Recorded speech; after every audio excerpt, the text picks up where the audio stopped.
नमस्कार, आदाब, सत श्री अकाल, जय भीम, जोहार। मेरा नाम है नवीन कुमार। क्या वरुण गांधी के बाद अब उनकी मां ने भी कर ली है भाजपा से बगावत की तैयारी? दोनों सांसद हैं, मेनका सुल्तानपुर से सांसद हैं और वरुण पीलीभीत से। नए साल पर पीलीभीत में वरुण गांधी ने एक सभा में पीएम मोदी से लेकर उनकी सरकार तक पर सीधा हमला बोला था। पहले भी वो मोदी की नीतियों को लेकर हमलावर रहे, लेकिन इसके पहले कभी भी उनका नाम लेकर हमला नहीं बोला था। लेकिन अब 100% तय हो चुका है कि वरुण गांधी को भाजपा 2024 का टिकट नहीं देने वाली। लेकिन मेनका गांधी को लेकर अभी भी सस्पेंस बना हुआ था। वो पार्टी के खिलाफ उस तरह से मुखर भी नहीं थी जिस तरह वरुण थे। बावजूद इसके 2021 में उन्हें और वरुण दोनों को राष्ट्रीय कार्यकारिणी से पार्टी ने बाहर कर दिया। इसके पहले जब 2019 में नरेंद्र मोदी सत्ता में दोबारा लौटे तो मेनका गांधी को मंत्री नहीं बनाया गया। लगा वरुण को बनाएंगे, वरुण को भी नहीं बनाया। और इस तथ्य के बावजूद कि मेनका उस दौर से भाजपा के साथ हैं जब उसके टिकट पर सांसद तक का चुनाव लड़ने वाले नहीं मिलते थे, तब वो पीलीभीत से चुनाव जीता करती थी। उन दिनों किसान आंदोलन चल रहा था जब हटाया गया राष्ट्रीय कार्यकारिणी से, और वरुण गांधी तीनों कृषि कानूनों के खिलाफ दिल्ली में 10 महीने से धरने पर बैठे हजारों किसानों को लेकर बहुत मुखर थे। इसलिए वरुण गांधी का कार्यकारिणी से निकाला जाना तो तय था, लेकिन माना गया कि मेनका गांधी को बेटे के बोलने की सजा दी गई है। और तभी से लगने लगा था कि मेनका को भी भाजपा 2024 में टिकट नहीं देने जा रही। लेकिन 2 साल बाद अब मेनका गांधी ने भी खम ठोक दिया है। बेटे वरुण गांधी की मोदी के खिलाफ ललकार के केवल 15 दिन बाद मेनका गांधी ने भी कह दिया है कि वो राजनीति से संन्यास नहीं लेने जा रही हैं। ऐसा सोचने वाले भूल कर रहे हैं। 2024 का चुनाव वो लड़ेंगी और डंके की चोट पर लड़ेंगी, भाजपा के साथ भी और भाजपा के बाद भी।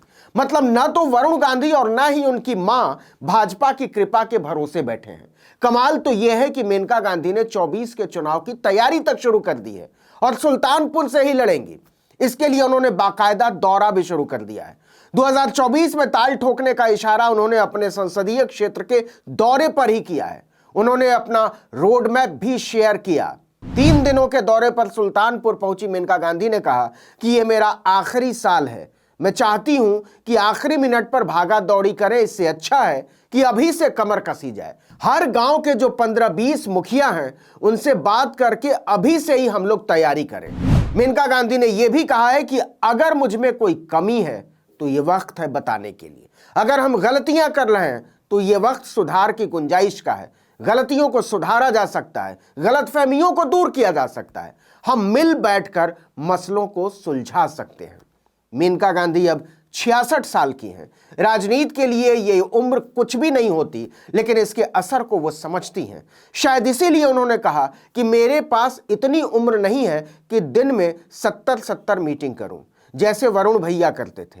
इसलिए अब मैं केवल न्याय पंचायतों की मीटिंग करूंगी। मेनका गांधी 2024 को लेकर कितनी गंभीर है इसका अंदाजा इसी से लगाइए कि उन्होंने बताया पिछले 4 सालों में उन्होंने 1100 गांव का दौरा किया है। उन्होंने कहा, मैं बिना जाति पाति पूछे सबका काम करती हूं। सरकारी विकास योजनाओं के क्रियान्वयन के लिए अनवरत संघर्ष किया। इसका परिणाम है कि पिछले 4 वर्षों में कई बड़े विकास कार्य पूरे हुए हैं। उन्होंने कहा कि विकास के जो कार्य बचे रह गए हैं उनके लिए हम बेहद गंभीर हैं। मेनका गांधी ने लोगों को याद दिलाया कि सुल्तानपुर में बिजली व्यवस्था को सुधारने के लिए केंद्र सरकार ने 600 करोड़ रुपए की योजना को मंजूरी दी है। हैदराबाद की कंपनी ने इसे समय पर पूरा करने का ठेका लिया है। इस योजना से जिले के जर्जर तार, ट्रांसफार्मर और केबल को बदलने में बड़ी मदद मिलेगी। लेकिन गौर करने वाली बात यह है कि सरकारी योजनाओं का जिक्र करने के बावजूद मेनका गांधी ने एक बार भी न तो मुख्यमंत्री योगी आदित्यनाथ का नाम लिया और न ही प्रधानमंत्री नरेंद्र मोदी का। उन्होंने भाजपा के टिकट बंटवारे का इंतजार भी नहीं किया और अपनी सीट तक चुन ली। इसका मतलब क्या हुआ?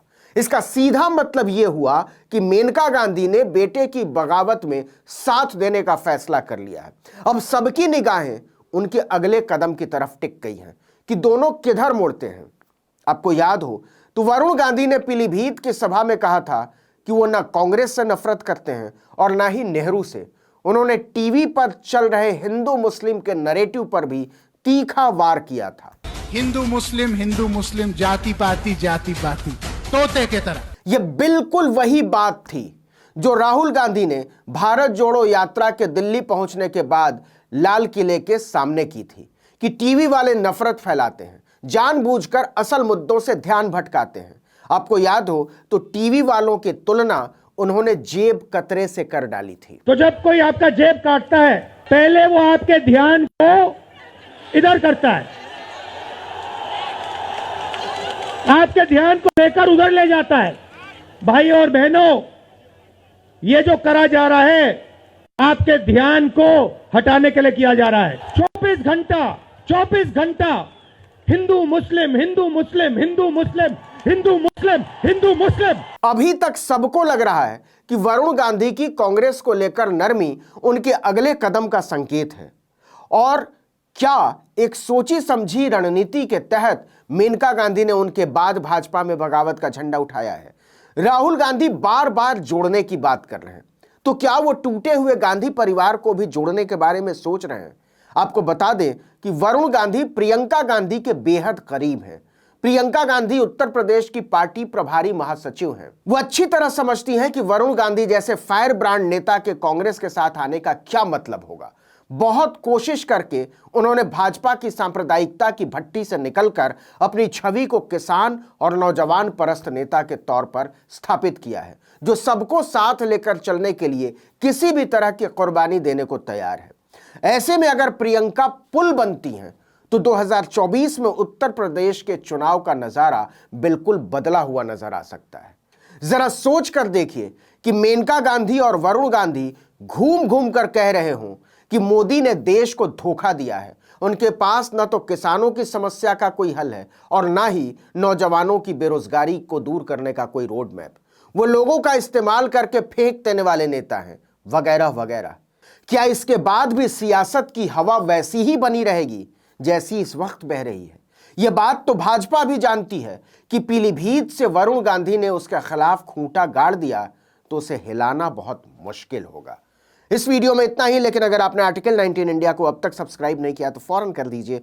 बेल आइकॉन दबाइए, घंटी जैसी आकृति लाइक कीजिए और कमेंट करके बताइए हमारा वीडियो आपको कैसा लगा। यूट्यूब पर देख रहे हैं तो हमारे चैनल को सब्सक्राइब कर दीजिए, फेसबुक पर देख रहे हैं तो हमारे पेज को लाइक कीजिए, इंस्टाग्राम पर हमें फॉलो कीजिए और हमारा ट्विटर हैंडल है article19_India और मेरा ट्विटर हैंडल है नवीन जर्नलिस्ट। आप मुझे भी फॉलो कर सकते हैं।